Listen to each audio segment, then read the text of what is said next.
والعاقبة للمتقين والصلاة والسلام على سيد المرسلين وعلى آله وأصحابه أجمعين.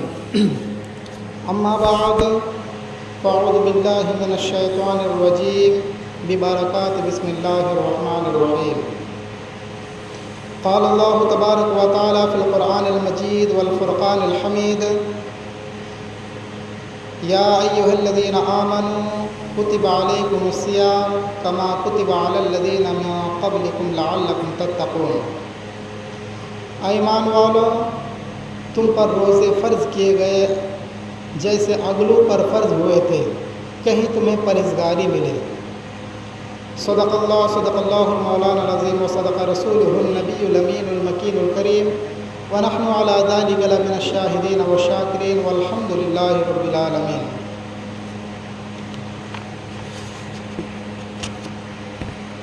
معزز سامعین اکرام، میں نے جس آیت کریمہ کی تلاوت کا شرف حاصل کیا ہے، اس آیت کریمہ میں اللہ تبارک و تعالی روزے کے بارے میں ہمیں حکم بھی فرماتا ہے اور ہمیں تسلی بھی دیتا ہے کہ اے میرے بندو، تم پر 1 مہینے کے روزے فرض کیے گئے ہیں. صرف تمہیں پر نہیں بلکہ تم سے پہلے والوں پر بھی فرض کیے گئے تھے. اور یہ فرض کیوں کیے گئے یہ روزے؟ تاکہ تمہیں پرہیزگاری ملے، تمہیں متقی بننے کا موقع ملے.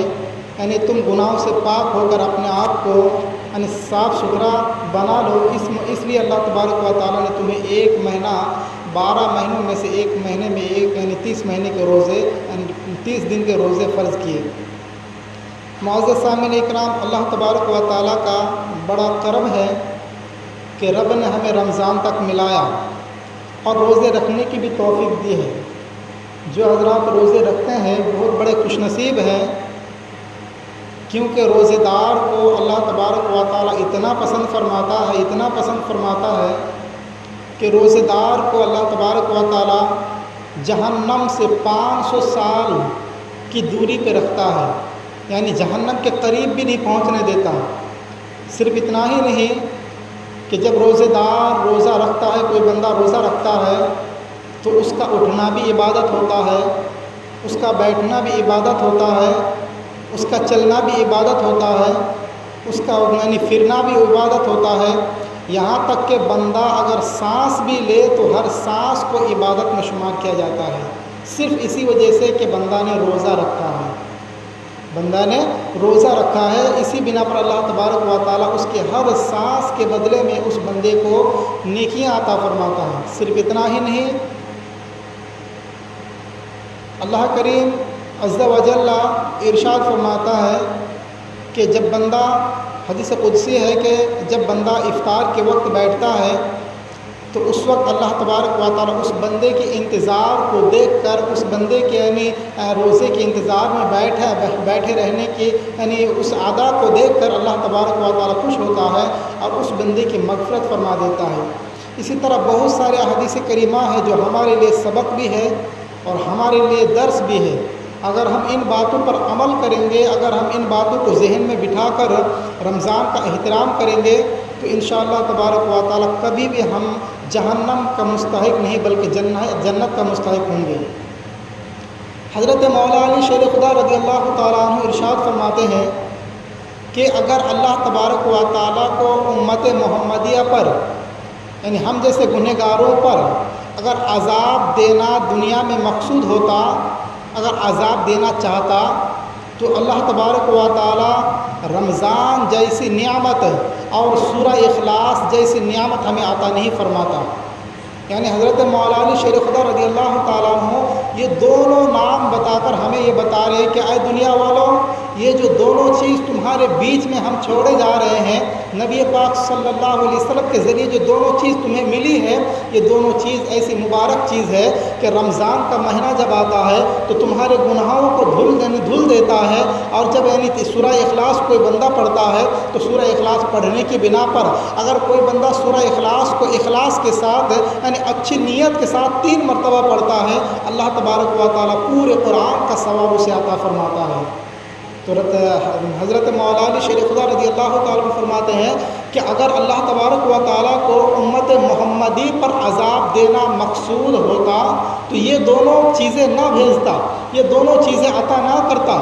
تو یہ دونوں چیزیں عطا کرنے کے بعد رب تبارک و تعالیٰ اس لیے عطا کیا کہ تاکہ میں اپنی ان بندوں کو عذاب نہ دوں، ان بندوں کو گناہوں سے بچنے کا موقع دوں، ان بندوں کو نیکیوں کے جھرمٹ میں داخل ہونے کا موقع دوں۔ یہ اللہ تبارک و تعالیٰ نے ہمیں یہ دو چیز دے کر ہمیں جہنم سے بچانے کی بچایا ہے۔ اگر ہم ان دو چیزوں کو چھوڑ کر اگر ان کے علاوہ کو پکڑیں گے، اگر دنیا داری میں پڑ جائیں گے، رمضان کا مہینہ جب ہمیں آتا ہے تو رمضان کے مہینے میں ہم احترام بھی کرنا ہے، رمضان کے روزے بھی رکھنا ہے، رمضان کے آداب بھی بجا لانا ہے، رمضان کے استقبال کے لیے ہمیشہ تیار رہنا ہے، تب اللہ تبارک و تعالیٰ ہمیں جہنم سے بچائے گا، ورنہ نہیں بچائے گا۔ میرے بزرگ دوستوں، یہ جو دو چیز ہے حدیث پاک میں بہت بڑی چیز، اس کے بارے میں اگر بیان کیا جائے تو بہت گھنٹوں کی ضرورت ہے۔ سورہ اخلاص کی فضیلت بہت زیادہ ہے، ماہ رمضان کی فضیلت تو ہے۔ اللہ تبارک و تعالیٰ کی یہ دو نعمتیں اتنی بڑی نعمت ہے کہ اللہ تبارک و تعالیٰ کے پیارے حبیب صلی اللہ علیہ وسلم ارشاد فرماتے ہیں کہ جب کوئی بندہ ماہ رمضان کا ادب و احترام کرتا ہے، چاہے وہ یہودی کیوں نہ ہو، اللہ تبارک و تعالیٰ مرنے سے پہلے اسے مسلمان بنا دیتا ہے۔ آئیے میں ایک واقعہ آپ کو بتاؤں کہ ماہ رمضان کے ادب و احترام کرنے کی بنا پر اللہ تبارک و تعالیٰ نے کس طرح ایک یہودی کو مسلمان بنا کر جنتی عطا فرما دیا۔ میرے بزرگ دوستو، عرب کنٹری یا کسی اور کنٹری کا ایک واقعہ ہے کہ ایک یہودی اپنے بیٹے کو لے کر مسلمانوں کے بازار سے گزر رہا تھا۔ گزرتے کیا دیکھتا ہے کہ اپنا بیٹا، ان کا بیٹا کوئی چیز کھا رہا تھا، وہ جو یہودی کا بیٹا تھا کوئی چیز کھا رہا تھا، تو کھاتے دیکھتے ہی وہ یہودی اس اپنے بیٹے کو ایک تماچا لگا دیتا ہے اور کہتا ہے کہ تمہیں شرم نہیں آتی ہے؟ یہ رمضان کا مہینہ ہے اور مسلمانوں کا بازار ہے، مسلمان روزے رکھے ہوئے ہیں، ان کے سامنے کھاؤ گے تو روزے رمضان کا بھی بے ادبی ہوگا اور مسلمانوں کو تکلیف بھی ہوگی۔ میرے بزرگ دوستو، اس بیٹے نے کہا، اے ابا جان، آپ بھی تو کھاتے ہیں، آپ بھی تو گھر میں بیٹھ کے کھاتے ہیں، تو آپ بھی تو کھانا کھاتے ہیں۔ تو وہ یہودی کہتا ہے، اے میرے بیٹے سنو، میں کھاتا ہوں لیکن میں اپنے گھر میں کھاتا ہوں، کسی مسلمان کے سامنے نہیں کھاتا ہوں، رمضان کی بے حرمتی نہیں کرتا ہوں، میں اپنے گھر میں بیٹھ کر کھاتا ہوں۔ اگر تم مارکیٹ میں کھاؤ گے تو جو مسلمان بھوکے ہیں، روزے سے ہیں، ان کے دل میں تکلیف پہنچے گی، ان کو بھی کھانے کا من کرے گا۔ میرے بزرگ دوستو، بس دونوں باپ بیٹے کی یہاں بحث ختم ہو گئی۔ ختم ہونے کے بعد وہ یہودی کچھ عرصہ کے بعد جب مرتا ہے، جب دنیا سے جاتا ہے، تو اللہ تبارک و تعالیٰ کا کرم کیسا ہوتا ہے کہ ایک بزرگ نے اسے خواب میں دیکھا اور دیکھنے کے بعد پوچھا، اے یہودی، یہ تو بتا کہ تو ایک یہودی تھا، تو ایک غیر مسلم تھا، تو جنت میں کیوں ٹہل رہا ہے؟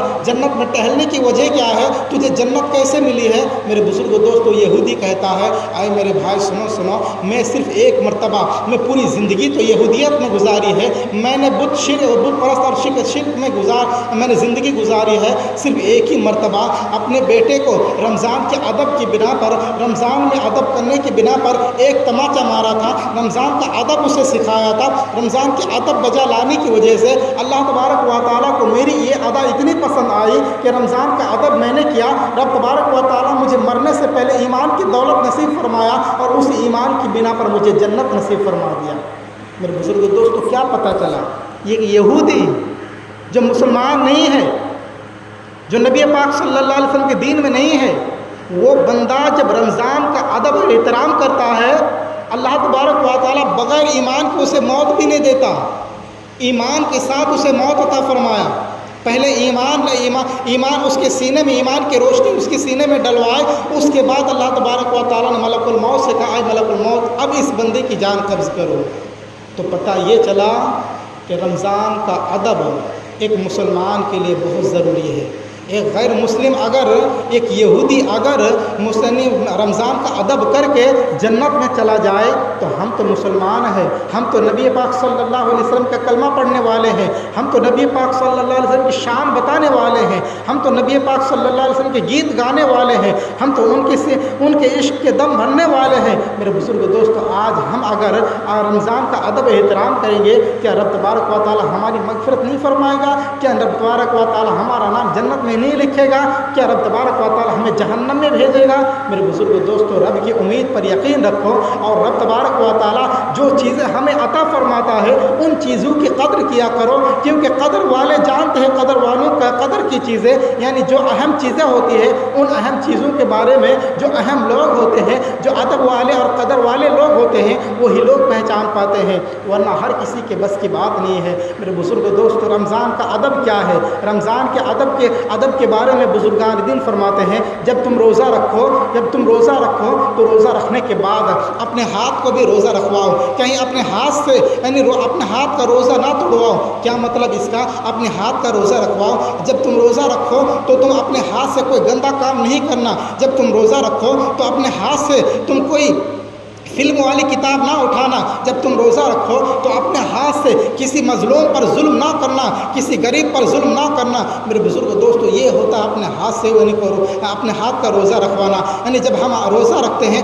اسی ہاتھ سے ہمیں قرآن اٹھانا چاہیے، اسی ہاتھ سے ہمیں ماں باپ کے پیر دبانا چاہیے، اسی ہاتھ سے ہمیں غریبوں کے یعنی چھوٹے یتیم بچوں کے سر پر شفقت کے ہاتھ پھیرنا چاہیے، اسی ہاتھ سے ہمیں غریبوں کو یعنی صدقہ و خیرات دینا چاہیے، غریبوں کی مدد کرنا چاہیے، تب ہاتھ کا روزہ مکمل رہے گا۔ اسی طرح میرے آقا صلی اللہ علیہ وسلم فرماتے ہیں جب تم روزہ رہو تو اپنے آنکھوں کو بھی روزہ رکھواؤ، کیونکہ تم تو روزہ رہو گے، تمہاری باڈی تو یعنی تمہارا دل تو روزہ رہے گا لیکن تمہاری آنکھیں کہیں روزہ نہ توڑ دے۔ مطلب اس کا مطلب کیا ہوتا ہے میرے بزرگ دوستو؟ ہم جب مارکیٹ میں گھومتے ہیں یا ہم گلیوں میں گھومتے ہیں تو ہم اپنی آنکھوں کو جب تک سیف نہیں کریں گے، جب تک اس کی حفاظت نہیں کریں گے، تب تک ہماری آنکھوں کا روزہ نہیں رہے گا۔ ہم جب گلیوں میں گھومتے ہیں، کوئی اگر غیر محرم عورت دکھ جائے تو اس کی طرف ایک مرتبہ علاوہ نظر اٹھانا، اگر ایک مرتبہ کے علاوہ نظر اٹھائیں گے تو روزہ ٹوٹ جائے گا، آنکھوں کا روزہ ٹوٹ جائے گا۔ اسی طرح اگر ہم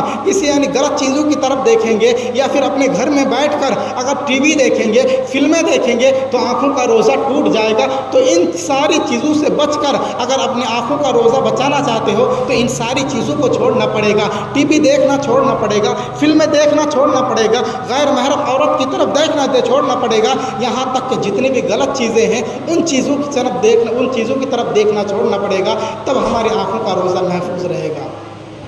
ورنہ ہماری آنکھیں تو گناہ کرتی رہتی ہے، دل کا روزہ سے کیا فائدہ؟ روزے دار تو اسے کہتے ہیں جو تمام چیزوں سے بچ جائے جن چیزوں سے اللہ اور اس کے رسول نے منع فرمایا۔ اسی طرح نبی پاک صلی اللہ علیہ وسلم نے ارشاد فرمایا کہ تم اپنی زبان کا بھی روزہ رکھو، تم اپنی زبان کا بھی روزہ رکھو، اپنی زبان سے کبھی رمضان کی حالت میں، روزے کی حالت میں گالی گلوچ نہ کرو، غیبت نہ کرو، اپنی زبان سے کبھی کسی کو برا بھلا نہ کہو، اپنی زبان سے کبھی ماں باپ کو تکلیف نہ دو۔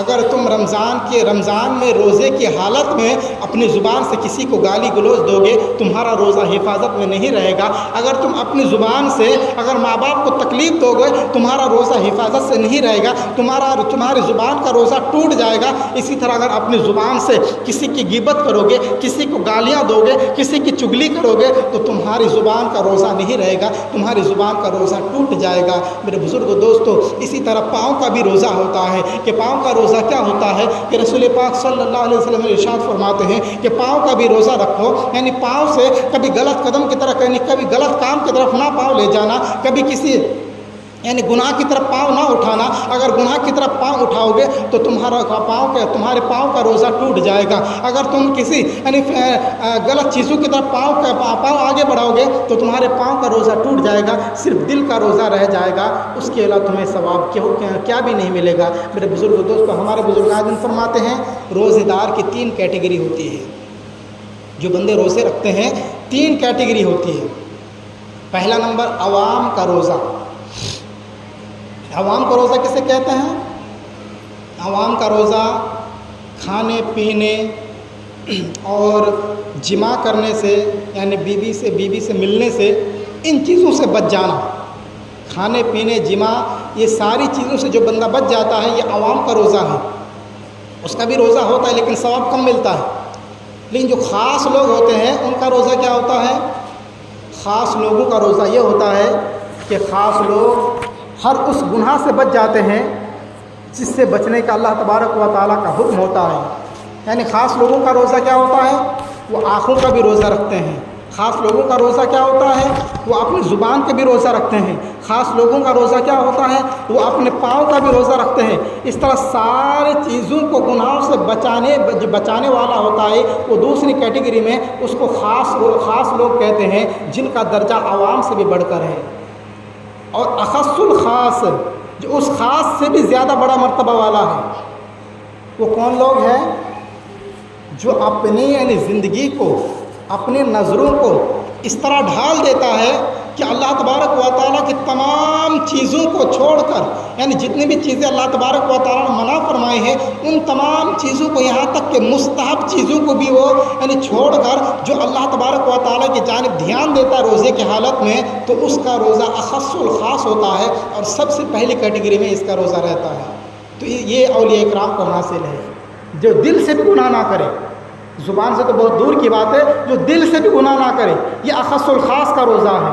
تو میرے بزرگوں دوستوں، ان تین کیٹیگریوں میں سے ہمارا صحیح و شمار کس کیٹیگری میں ہوتا ہے خود کر سکتے ہیں، اور ان تین کیٹیگری سے اگر کوئی نیچے چلا جاتا ہے تو اس کا روزہ نہیں ہوتا، بلکہ وہ بغیر کھائے پیے دنیا زندگی گزارتا ہے۔ حدیث پاک میں آتا ہے کہ کوئی بندہ اگر دنیا میں رہتے ہوئے روزے دار کی حالت میں اگر کوئی بندہ گالی گلوچ کرے تو اللہ تبارک اس کے روزے سے اللہ تبارک و تعالیٰ کو کوئی مطلب نہیں ہے۔ کیا مطلب اس کا؟ کہ وہ پورے دن بھوکا رہے گا، اس کو بھوک میں شمار کیا جائے گا، اس کو ذرہ برابر بھی ثواب نہیں رہے گا، کیونکہ روزہ کا مطلب ہی یہ ہوتا ہے کہ اپنے آپ کو غلط چیزوں سے بچانا، اپنے آپ کو برائی سے بچانا، تب اللہ تبارک و تعالیٰ اس کا ثواب دیتا ہے۔ میرے بزرگوں دوستوں، حدیث پاک تو کثرت سے ہیں، لیکن اللہ کے پیارے حبیب صلی اللہ علیہ وسلم ارشاد فرماتے ہیں، اگر رمضان کا احترام کرو گے، اگر رمضان کے روزے کا احترام کرو گے، اللہ تبارک و تعالیٰ اس کے احترام کے بدلے میں تمہیں بہت جنت نصیب فرمائے گا۔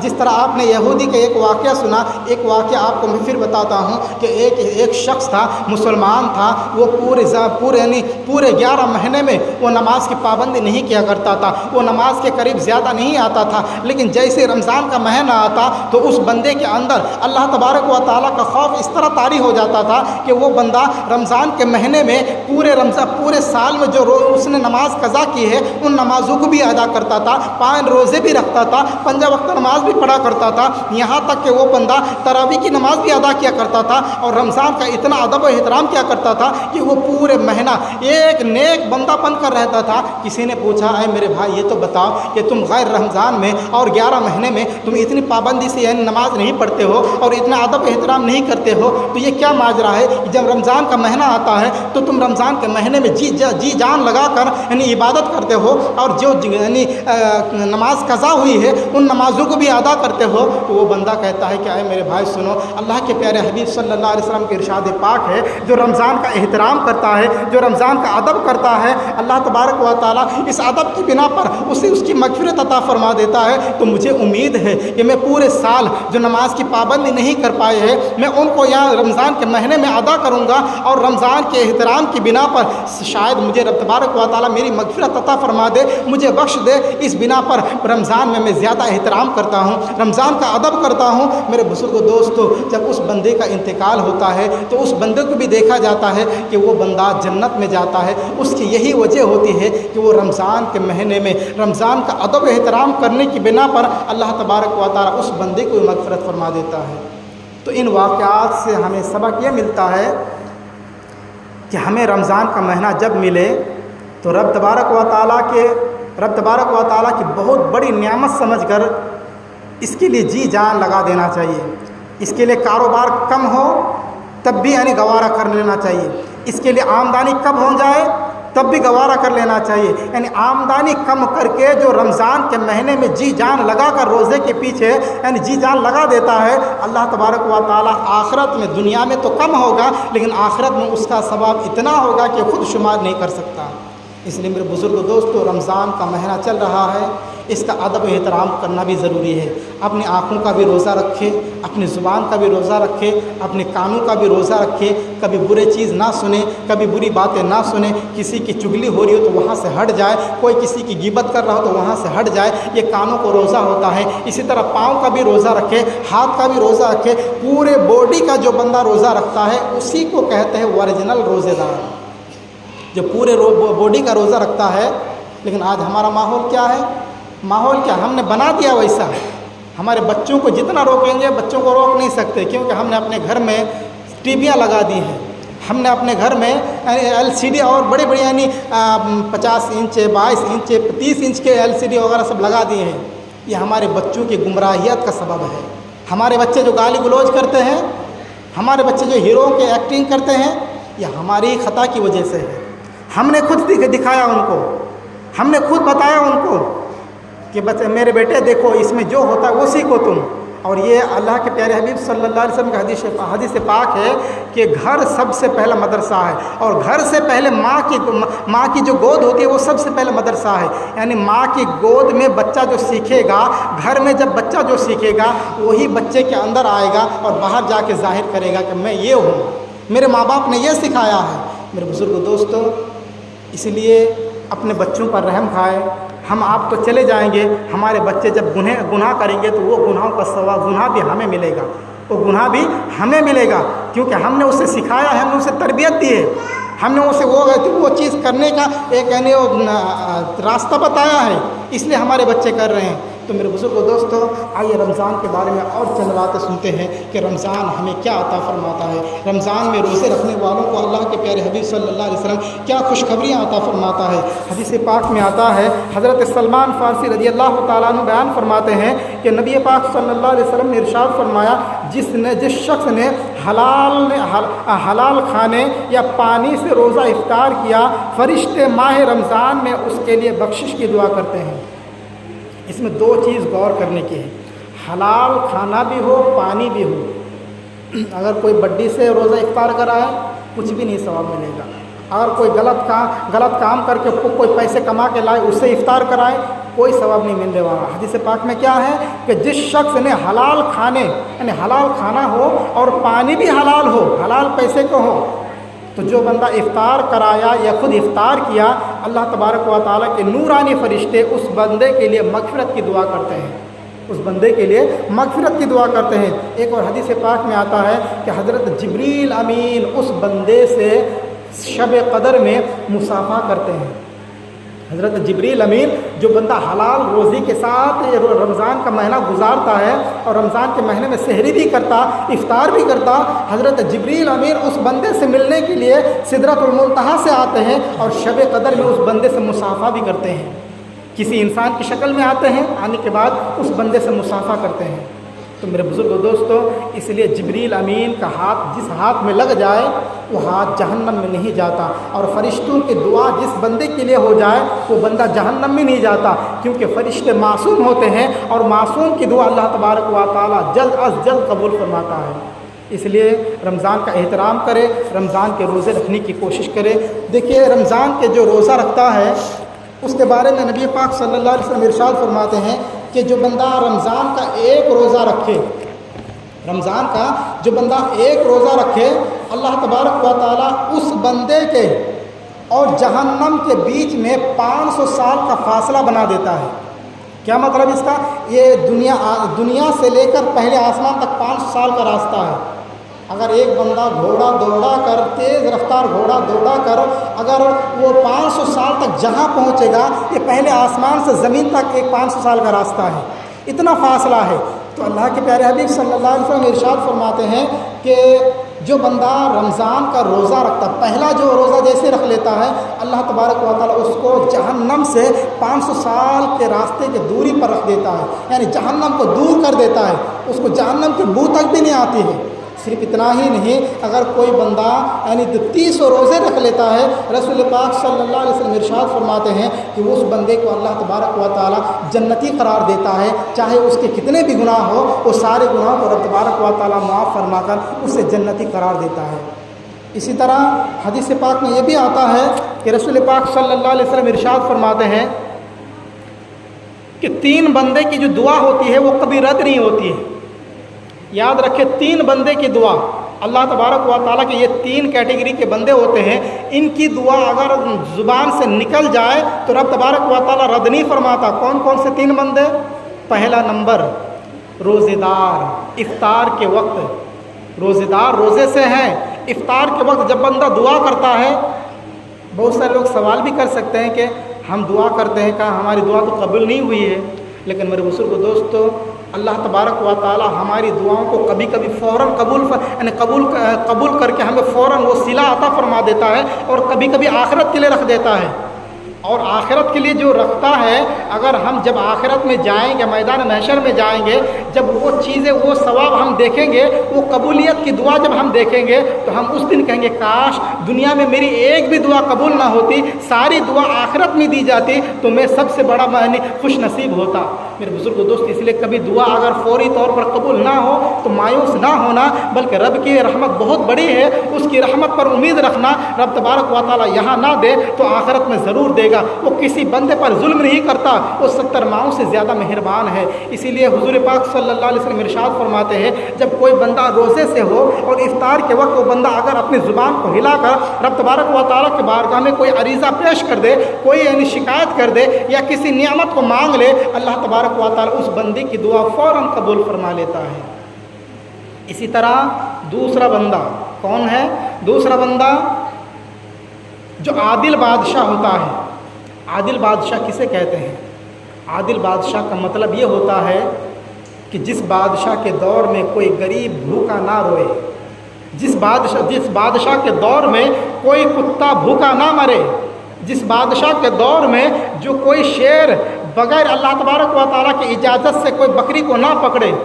یہ زمانہ بھی گزر چکا ہے۔ حضرت عمر فاروق کا زمانہ اٹھا کر دیکھے، حضرت ابوبکر صدیق رضی اللہ تعالیٰ عنہ کا زمانہ اٹھا کر دیکھے، حضرت عثمان غنی کا زمانہ اٹھا کر دیکھے، صحابہ کرام کی حکومت، جب اہل ایمان کی حکومت جب تک رہی تب تک کسی شیر میں بھی یہ اتنی ہمت نہ تھی کہ کسی بکری کو اٹھا کر کھا لے، کسی بکری کو پکڑ کر کھا لے۔ میرے بزرگ دوستو، یہاں تک کہ بتایا جاتا ہے حضرت عمر بن عبدالعزیز رضی اللہ تعالیٰ عنہ جو اس زمانے کا 1400 سال کا سب سے پہلا مجدد ہے، یعنی دین کو تجدید کرنے والے ہیں، حضرت عمر بن عبدالعزیز رضی اللہ تعالیٰ عنہ کے زمانے میں انہوں نے ایک ایسا قانون نافذ کیا تھا کہ ہر کوئی زکوٰۃ نکالتے تھے، اگر کوئی زکوٰۃ نہ نکالے اس کو کوڑے لگا دیا جاتے تھے، اس کو مارا جاتے تھے۔ تو ڈر کے مارے ہر ایک مالدار زکوٰۃ نکالنا شروع کیے۔ تو حضرت عمر بن عبدالعزیز رضی اللہ تعالیٰ عنہ کے زمانے میں ایک سال کے اندر یا چند مہینوں کے اندر، ایک یا 2 سال کے اندر، یعنی غربت اتنی تیزی سے بھاگی کہ کوئی بندہ زکوٰۃ لینے کا مستحق نہیں تھا۔ اگر کسی بندے کو زکوٰۃ دینے کے لیے جاتے کوئی بندہ تو وہ کہتا کہ بھائی میں زکوٰۃ کا مستحق نہیں ہوں، کسی اور کے دے دو۔ یعنی پورے ان کی کنٹری میں ان کی حکومت جہاں تھی، یعنی جہاں تک ان کی حکومت تھی، کوئی بندہ بھی ایسا نہیں تھا کہ وہ زکوٰۃ کا مستحق ہو۔ ہر ایک مالدار ہو چکا تھا، ہر ایک کے گھر میں مال و دولت کی فراوانی تھی۔ یہ فراوانی کیوں تھی؟ جب بادشاہ عادل ہو، جب بادشاہ انصاف والا ہو تو اللہ تبارک و تعالیٰ اس بادشاہ کے برکت سے پورے اس کی حکومت میں سب میں اتنی برکتیں نازل فرما دیتا ہے کہ کوئی بندہ غریب نہیں رہتا ہے۔ حضرت عمر فاروق کا قول کیا ہے؟ آپ نے سنا ہوگا کہ حضرت عمر فاروق فرمایا کرتے تھے کہ میری حکومت میں، میرے زمانے میں اگر کوئی کتا بھی بھوکا مرے تو اس کا حساب بھی عمر کو دینا پڑے گا۔ آج تو ہم کتا تو بہت دور کی بات ہے، انسان کو بھی نہیں پوچھتے ہیں۔ انسان مر رہا ہے یا کھا رہا ہے، انسان کس حالت میں زندگی گزارتا ہے، میرے پڑوس میں کوئی غریب ہے اس کی زندگی کیسی چل رہی ہے، ہمیں کوئی خبر نہیں ہے۔ حکومت کسے کہتے ہیں؟ آج جو ظالم لوگ حکومت میں بیٹھ چکے ہیں ان کو اس کو عادل حکومت نہیں کہتے، یہ ظالم حکومت ہے۔ حکومت کا معنی ہوتا ہے جب تم تمام لوگوں کے باغ ڈور اپنے ہاتھ میں لے رہے ہو تو تمہیں سونا نہیں چاہیے، تمہیں دن رات میں گھوم کے سب کی حالت کی خبر لینی چاہیے کہ میرا فلاں رعایا کیسا ہے، اس کے گھر میں کھانا بن رہا یا نہیں بن رہا، اس کے بچے روتے ہیں یا ہنستے ہیں، ان کے گھر میں خوشحالی ہے کہ غربت ہے۔ یہ ایک حکومت کا کام ہوتا ہے۔ میرے بزرگ دوستو، کیا آپ نے نہیں سنا حضرت عمر فاروق اعظم رضی اللہ تعالیٰ عنہ دن میں یہ جو پولیس کا جو ڈیوٹی شروع ہوئی ہے، حضرت عمر فاروق سب سے پہلے پولیس ہے، یعنی اپنی حکومت میں خود بادشاہ ہے اور خود پولیس بھی بنے ہوئے ہیں۔ پولیس اس انداز میں حضرت عمر فاروق رضی اللہ تعالیٰ عنہ دن میں بادشاہت کے گدی میں بیٹھتے اور حکومت چلاتے، رات جب ہوتی ہے وہ علاقے میں نکل جاتے تھے، اپنے غلام کو لے کر علاقے میں نکل جاتے تھے اور نکل نکلنے کے بعد سارے گھروں کا جائزہ لیتے تھے کہ کون کس حالت میں زندگی گزار رہا ہے، کیا کسی کو کسی چیز کی ضرورت تو ہے، کہیں کوئی چوری تو نہیں ہو رہا ہے۔ حضرت ایک بادشاہ ہو کر گلیوں میں گھوم گھوم کر رعایا کی حفاظت کر رہے ہیں، اسی کو کہتے ہیں اوریجنل حکومت اور عادل حکومت۔ میرے بزرگوں دوستو، اسی طرح نبی پاک صلی اللہ علیہ وسلم فرماتے ہیں اگر کوئی ایسا عادل انسان دنیا میں ہو اور جب وہ بندہ دعا کرتا ہے اللہ تبارک و تعالیٰ اس کی دعا کو فوراً قبول فرما لیتا ہے۔ تو اسی لیے خود کو بھی عدل انصاف کے سانچے میں ڈھالے۔ ہمارے نبی صلی اللہ علیہ وسلم کا فرمان ہے کہ عدل انصاف کے ساتھ کام لینے والا کبھی ناکام نہیں ہوتا ہے، چاہے کتنا بڑا بادشاہ اس کے سامنے آ جائے، کتنا بڑا کتنی بڑی حکومت اس کے سامنے آ جائے، کبھی بھی وہ مات نہیں کھاتا جب کہ عدل انصاف کے ساتھ کام لے۔ صحابہ کرام کا دور آپ نے سنا ہوگا کہ صحابہ کرام 12,000 کو لے کر 12 لاکھ کے فوج سے مقابلہ کر کے ان کو تہس نہس کر دیا۔ کیوں؟ ان کے ساتھ عدل انصاف تھا، صحابہ اکرام کے ساتھ عدل انصاف تھا۔ اگر صحابہ اکرام کا رولز کیا تھا؟ صحابہ اکرام چاہتے جب غلبہ ہو جائے تو سب کو قتل کر دیتے، لیکن صحابہ اکرام کے درمیان رولز یہ تھا کسی چھوٹے بچے کو قتل نہ کرنا، لیکن ظالم لوگوں جب قبضہ پاتے تو سب کو قتل کر دیتے تھے۔ صحابہ اکرام کا رولز یہ تھا کہ اگر بوڑھا سامنے آئے اسے بھی قتل نہ کرنا، کوئی اگر امان مانگے تو اسے امان دینا، امان مانگنے کے بعد کوئی قتل کرے تو وہ مجرم قرار دیا جائے گا، یہ رولز تھا۔ لیکن آج ہمارے فلسطین میں دیکھیے، آج ہمارے بیت المقدس کے وہاں کے مسلمانوں کو دیکھیے کہ ظالم لوگ نہ چھوٹے چھوٹے بچوں کو چھوڑ رہے ہیں، نہ بڑوں کو چھوڑ رہے ہیں، نہ بوڑھوں کو چھوڑ رہے ہیں۔ اس کو حکومت نہیں کہتے، اس کو ظالم حکومت کہتے ہیں۔ میرے بزرگوں دوستو، صحابہ اکرام 12,000 کو لے کر جب دنیا میں نکلے تو سارے لوگ اپنا راستہ چھوڑتے گئے، سب اپنی اپنی حکومت دیتے گئے۔ میرے بزرگوں دوستو، ارطغرل غازی کی ہسٹری اٹھا کر دیکھے، عثمان غازی کی ہسٹری اٹھا کر دیکھے کہ یہ وہ اس طرح حکومت کیے ہیں کہ ان کی حکومت 600 سال تک اس دار گیتی پر، اس دھرتی پر رہی۔ جب بعد میں جب انہوں نے مکر لیا، یعنی حکومت کو ظلم میں بدل دیا، پھر ان کی حکومت بھی چھن گئی۔ یعنی لگ بھگ پوری دنیا میں آدھی دنیا کی حکومت ہمارے مسلمان نے کی ہے، لیکن جب انصاف سے کوئی بندہ ہٹ جاتا ہے اس کی حکومت بھی چھن جاتی ہے، حکومت کو تتر بتر کر دی جاتی ہے۔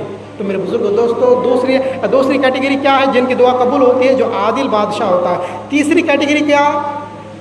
نبی پاک صلی اللہ علیہ وسلم ارشاد فرماتے ہیں کہ مظلوم کی دعا۔ مظلوم کون ہوتا ہے؟ مظلوم کا مطلب یہ ہوتا ہے جس کا کوئی بھی گناہ نہیں ہے پھر بھی اس پر ظلم کیا جا رہا ہو، جسے آج ہمارے علماء اکرام پر ظلم کیا جاتا ہے۔ قمر عثمان غنی 200 سال سے جیل میں بند ہے، ان کی خطا کیا ہے؟ ان کا گناہ کیا ہے؟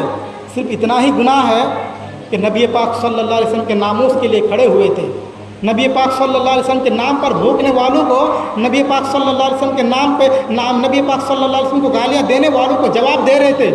اس بنا پر ان کو قتل کے الزام میں 200 سال سے قید میں ڈال کے رکھے ہیں۔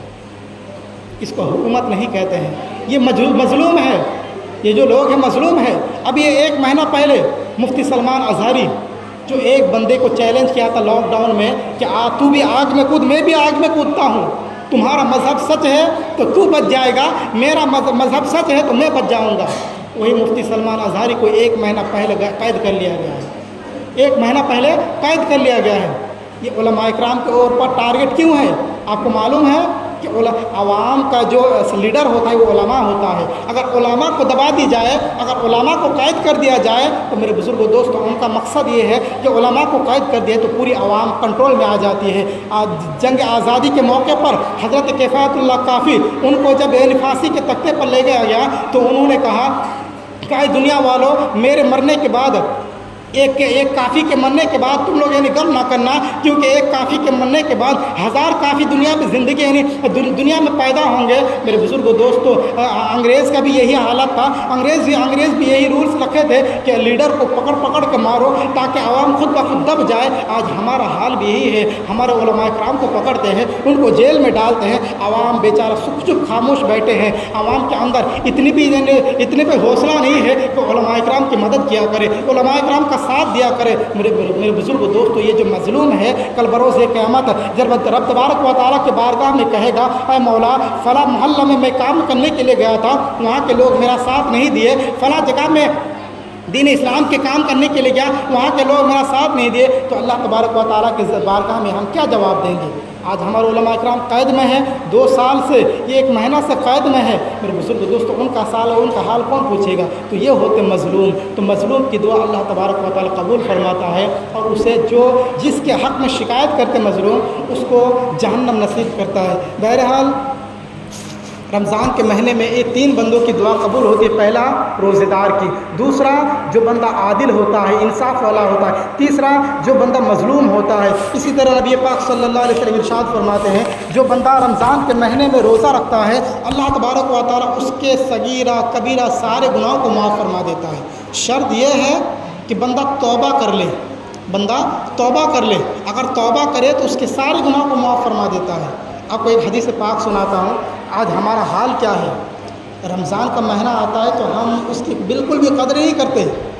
رمضان کا مہینہ پانا کتنا بڑا مرتبہ ہے۔ ایک واقعہ آپ کو بتا دوں صحابہ اکرام کے دور کا۔ حضرت طلحہ رضی اللہ تعالیٰ عنہ اس کے راوی ہیں۔ حضرت طلحہ رضی اللہ تعالیٰ عنہ ایک صحابی رسول خود بیان کرتے ہیں کہ ایک موقع پر 2 بندہ اسلام قبول کیے، ایک محلے کے 2 بندہ اسلام قبول کیے، تو دونوں آپس میں زندگی گزارنے لگے۔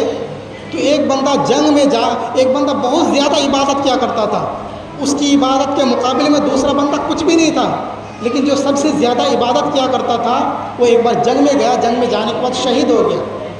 سب سے زیادہ عبادت کرنے والا بھی ہے اور جنگ میں جا کے شہید بھی ہو گیا۔ جیسے شہید ہو گیا، شہید ہونے کے بعد پھر کچھ عرصہ کے بعد رمضان آیا، اب دوسرا بندہ زندہ ہے، ایک تو دنیا سے چلا گیا، اب دوسرا بندہ زندہ ہے۔ اس نے آنے والا ایک رمضان پایا، رمضان میں روزہ رکھا، نمازیں پڑھی، تراویح کی نمازیں پڑھی، لاسٹ میں رمضان جانے کے بعد پھر کچھ عرصہ کے بعد اس کا بھی انتقال ہو جاتا ہے، اس بندے کے بھی انتقال ہو جاتا ہے۔ جب دونوں بندے کا انتقال ہو گیا، حالانکہ یہ نارمل انتقال ہوا، نہ شہید ہوا نہ کسی نے قتل کیا، کچھ بھی نہیں۔ پہلا بندہ کیا تھا؟ زیادہ عبادت بھی کیا کرتا تھا اور شہید بھی ہوا تھا، اس کا مرتبہ بہت بلند ہے۔ شہیدوں کا مرتبہ حضور فرماتے ہیں شہید جب دنیا سے چلے جاتے ہیں تو اس کے نامہ اعمال میں نیکیاں فرشتے لکھتے جاتے ہیں، اس کے لیے قلم نہیں رکتا، قلم جاری رہتا اس کے نیکیاں لکھنے میں، پوری قیامت تک اس کی نیکیاں لکھتی جاتی ہے۔ تو میرے بزرگ دوستوں، تو جو بندہ نیکیاں بھی زیادہ کرتا تھا، عبادت بھی زیادہ کرتا تھا اور شہید بھی ہوا، جب دونوں کا انتقال ہو گیا تو حضرت طلحہ رضی اللہ تعالیٰ خواب میں دیکھتے ہیں کہ جنت کے گیٹ پہ دونوں کھڑے ہیں، ادھر والا شہید والا جو پہلے انتقال ہوا، عبادت بھی زیادہ کرتا تھا اور شہید بھی ہوا تھا، ادھر والا زیادہ عبادت بھی نہیں تھا، ان کا 5 وقت نماز پڑھا کرتے تھے، اس کے بعد شہید بھی نہیں ہوئے تھے۔ تو جنت کے اندر سے دروازہ کھٹکھٹا گیا، جنت کا دروازہ کھٹکھٹا گیا تو جنت کے اندر سے فرشتے آنے کے بعد اس بندے کو لے کے گئے جو شہید بھی نہیں ہوا تھا اور بعد میں انتقال ہوا تھا۔ پہلے والا شہید ہوا تھا اور اس کی عبادت بہت زیادہ تھی، دوسرا بندہ شہید بھی نہیں ہوا اور اس کی عبادت بھی کم تھی، لیکن اس کی زندگی تھوڑی لمبی تھی، اس نے رمضان پایا تھا، تو اس کو بلایا، اس کو پہلے جنت میں جانے کا حکم دیا گیا۔ جو شہید ہوا تھا اس کو بعد میں، اس کو پہلے جانے کا حکم دیا گیا۔ پھر دوسرا فرشتہ آیا، آنے کے بعد پھر دوسرے بندے کو یعنی جنت میں لے کر گئے۔ حضرت طلحہ کہتے شاید مجھے بھی لے کے جائیں گے، تو فرشتے کہتے کہ تمہارا وقت نہیں آیا جنت میں جانے کا، تم ابھی مرے نہیں ہو، جب واپس دنیا میں چلے جاؤ۔ تو جیسی خود آنکھ کھلی، آنکھ کھلنے کے بعد چرچا ہونے لگا، حضرت طلحہ یہ خواب بیان کرنے لگے سب کے سامنے، حضور کے سامنے جب بیان کیا گیا نبی پاک صلی اللہ علیہ وسلم کے سامنے، تو حضور نے فرمایا اے میرے صحابیوں، کیا تم نے نہیں دیکھا جو بندہ بعد میں انتقال ہوا، جس بندے کا بعد میں انتقال ہوا اس نے ایک رمضان پایا، رمضان میں اس بندے نے روزہ رکھا اور رمضان میں تراویح کی نماز بھی ادا کی ہے، رمضان کا احترام بھی کیا ہے۔ اللہ تبارک و تعالیٰ رمضان کے روزے رکھنے کی برکت سے، روزے کا احترام کرنے کی برکت سے اللہ تبارک و تعالیٰ اس شہید سے بھی بڑا درجہ اس بندے کو عطا فرما دیا۔ کیا پتہ چلا اس میں؟